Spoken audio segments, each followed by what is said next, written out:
Hello viewers, welcome back to Aadya media. నేను మీ ప్రియా. ఈరోజు మనతో ట్రెండింగ్ న్యూస్ డిస్కస్ చేయడానికి దాసరి విజ్ఞాన్ గారు ఉన్నారు. సినీ క్రిటిక్, ఆయనతో మాట్లాడదాం. Hi sir. హాయ్. సో మనం చూసుకున్నట్లయితే ఇండస్ట్రీ ఎప్పుడు ఎలా ఉంటుందో మనం చెప్పలేము. కొంతమంది లేస్తారు, కొంతమంది పడుతుంటారు, మళ్ళీ లేస్తారు, మళ్ళీ పడతారు. కొత్త వాళ్ళు వచ్చే కొద్దీ పాత వాళ్ళకి అవకాశాలు తగ్గుతాయి. మళ్ళీ పాత వాళ్ళు మాత్రం సీనియర్గా ఎప్పుడూ అలానే ఉంటారు. కానీ బాలీవుడ్, హాలీవుడ్ వాళ్ళు తెలుగులో ఈక్వల్ క్రేజ్ సంపాదించుకుంటారు. వాళ్ళ బాలీవుడ్లో ఎంత క్రేజ్ ఉంటుందో తెలుగులో అలా ఉంటుంది. ఫర్ ఎగ్జాంపుల్ సూర్య కానివ్వండి, ధనుష్, మమ్ముటి, దుల్కర్ సల్మాన్, వీళ్ళందరూ కూడా. కానీ తెలుగు హీరోస్ ఎవరైతే ఉన్నారో, ఏ హీరో తీసుకున్నా సరే, ఒక చిరంజీవి అయినా, నాగార్జున అయినా, ఇంకెవరైనా సరే, ఇప్పుడు వచ్చే వాళ్ళు అయినా కానీ వేరే సైడ్ వెళ్ళేసరికి, బాలీవుడ్ ఇండస్ట్రీయో హాలీవుడ్ ఇండస్ట్రీకో వెళ్ళేసరికి ఈక్వల్ క్రేజ్ సంపాదించలేకపోతున్నారు. దీని వెనకాల రీజన్ ఏంటి?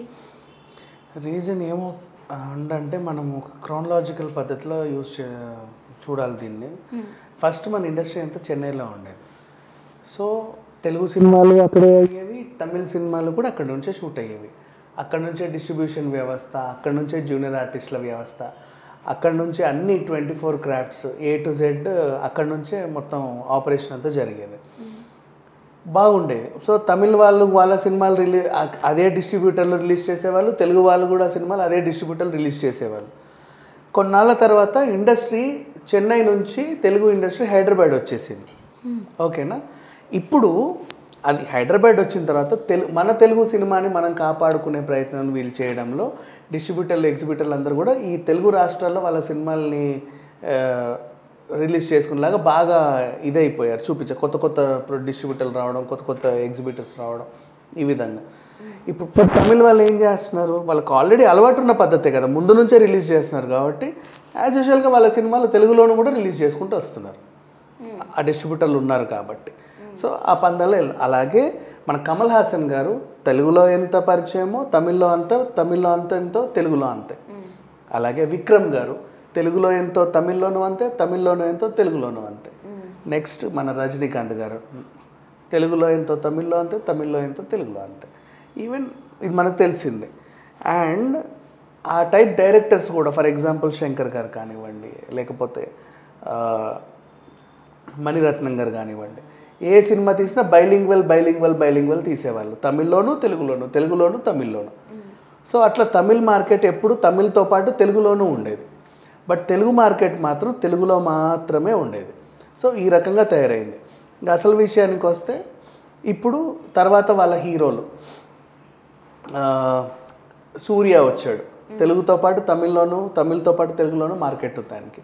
తర్వాత ఆయన తమ్ముడు కార్తీ వచ్చాడు ఆవారాతో. సూర్యకి గజనితో మంచి పేరు వచ్చింది, కార్తీకి ఆవారాతో మంచి పేరు వచ్చింది, రంగంతో జీవాకి మంచి పేరు వచ్చింది. నెక్స్ట్ అంటే అవి వచ్చిన తర్వాత కంటిన్యూ అవుతున్నాయి. పందెం కోడితో విశాల్కి మంచి పేరు వచ్చింది, అది కంటిన్యూ అవుతూ ఉంది. నెక్స్ట్ అలాగే ఇంకొంతమంది మొన్న తీసుకున్నా సరే, మన శివకార్తికేయన్ కానివ్వండి, అందరూ కూడా నాట్ ఓన్లీ బ్యాడ్ అంటే సినిమా తీసాము అంటే తమిళ్తో పాటు తెలుగులోనూ రిలీజ్ చేసుకుంటున్నారు. లైక్ 2 చోట్ల బైలింగ్వల్ లేదా మల్టీలింగ్వల్, ఈ రకంగా చూస్తున్నారు. అంటే ముందు నుంచే వీళ్ళకి పాన్ ఇండియా మైండ్ సెట్ ఉంది. నాట్ ఓన్లీ తెలుగు, పక్కనున్న మలయాళంలో కూడా వీళ్ళు రిలీజ్ చేసుకుంటారు. అంటే వీళ్ళకి తెలుగుతో పాటు అక్కడ కూడా మార్కెట్ ఉంది, ఆ విధంగా కూడా చేసుకుంటారు. అట్లా ఒక పందా నడిచేది. మన మాధవన్, మనకు సఖీ నుంచి తెలుగులోనూ ఎంతో తెలుసో అటు కూడా అంతే.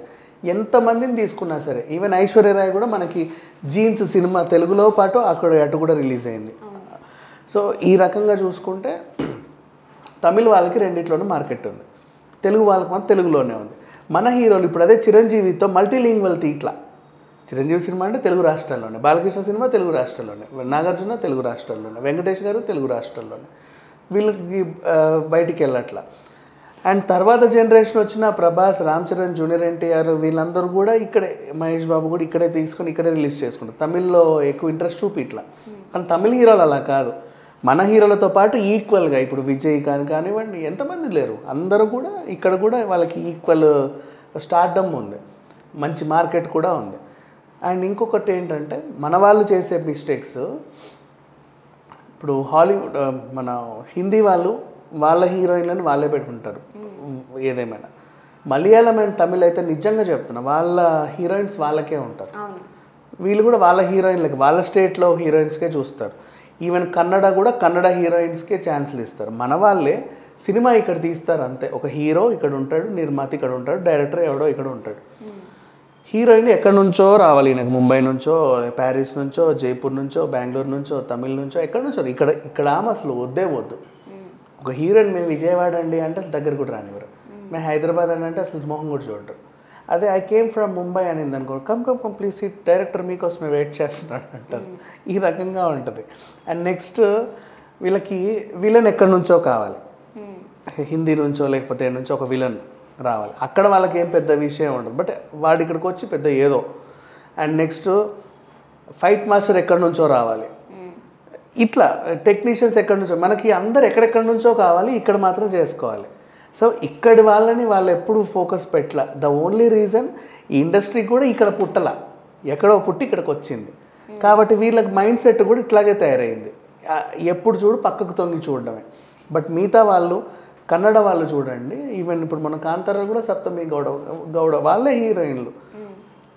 చివరికి ఇప్పుడు మన టీవీ సీరియల్స్ కూడా మొత్తం బెంగళూరు వాళ్ళే.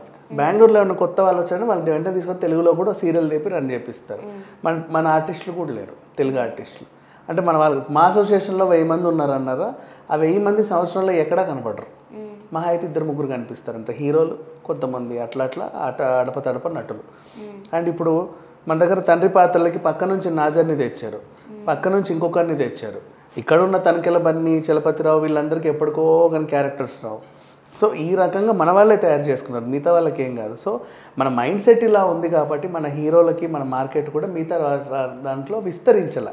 ఒక రాజమౌళి గారు బాహుబలితో వచ్చిన తర్వాత సినిమాని అన్ని లాంగ్వేజెస్లో రిలీజ్ చేయడంతో అప్పుడు పాన్ ఇండియా లెవెల్కి వెళ్ళింది.